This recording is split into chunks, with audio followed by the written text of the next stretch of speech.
सकाळची अगोदर देवपूजा आवरून घेतली आणि नाश्त्यामध्ये आज पोहे बनवलं होतं.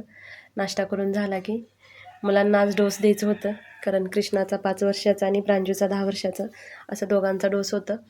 फेब्रुवारीमध्येच त्यांना 10 वर्ष तिला कंप्लीट झाली होती आणि कृष्णाला पण मार्चमध्ये परीक्षा असल्यामुळे डोस घेतलं नव्हतं. आता सुट्टी आहे म्हटल्यानंतर, कारण 5 वर्षाच्या डोसनं ना खूप त्रास होतो आहे. 2 दिवस तरी ना असा ताप राहतो, उठायला येत नाही मुलांना. मग दुपारी आल्यानंतर स्वयंपाक बनवून घेतला. बीटची भाजी बनवली होती, सांबार होतं आणि पापड. असं दुपारचं जेवण वगैरे आवरून घेतलं. नंतर मग डोश्यासाठी तांदूळ पण भिजत घातले होते.